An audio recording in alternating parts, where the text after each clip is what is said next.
আবার একটি নতুন রেসিপি নিয়ে আপনাদের পাশে চলে এলাম। পটল, বাদাম, পোস্ত, আদা রসুন দিয়ে রেসিপিটি শুরু থেকে শেষ পর্যন্ত দেখবেন।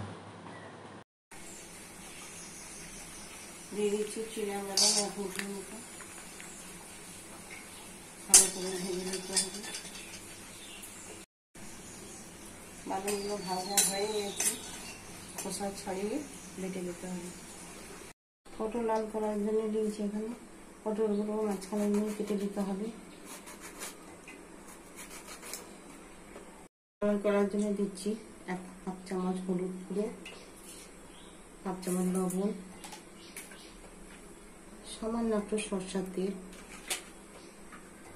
দিয়ে ভালো করে মেখে দিতে হবে। মাখানো হয়ে গেছে, তেল দিয়ে দিচ্ছি, তেল গরম হয়ে গেছে, দিচ্ছি পটলগুলো একটু ভেজে দিতে হবে।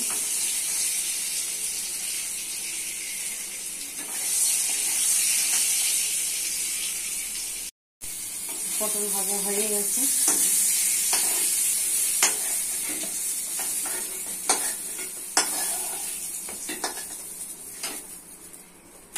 দিয়ে দিচ্ছি সরষের তেল, দিচ্ছি কালো জিরা হাফ চামচ, দিচ্ছি শুকনো লঙ্কা,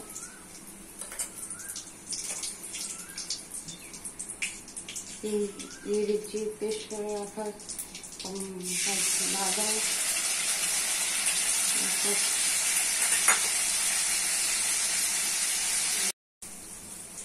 পোস্ত, বাদাম, আদা ভাজা হয়ে গেছে।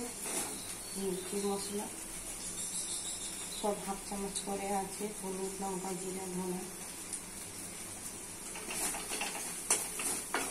ভালো করে কষিয়ে নিতে হবে।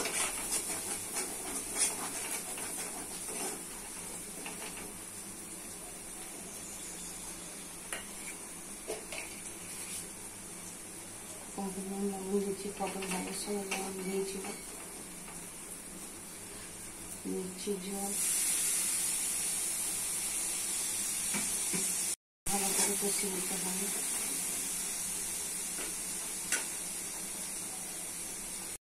মশলা ভালো করে কষা হয়ে গেছে, দিচ্ছি ভেজে রাখা পটল,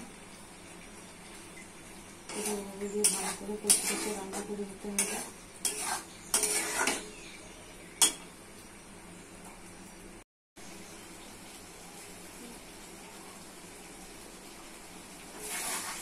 পটল কষা হয়ে গেছে, এর সাথে দিয়ে দিচ্ছি জল,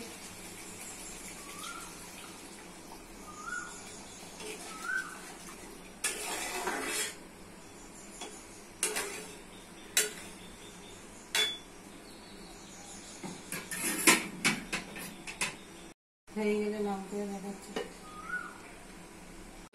রেসিপিটি রেডি হয়ে গেছে। কত সুন্দর, কত টেস্টি। বাড়িতে করে খাবেন, পরিবার করে খাবেন, সাবস্ক্রাইব করবেন, সঙ্গে থাকবেন, পাশে থাকবেন।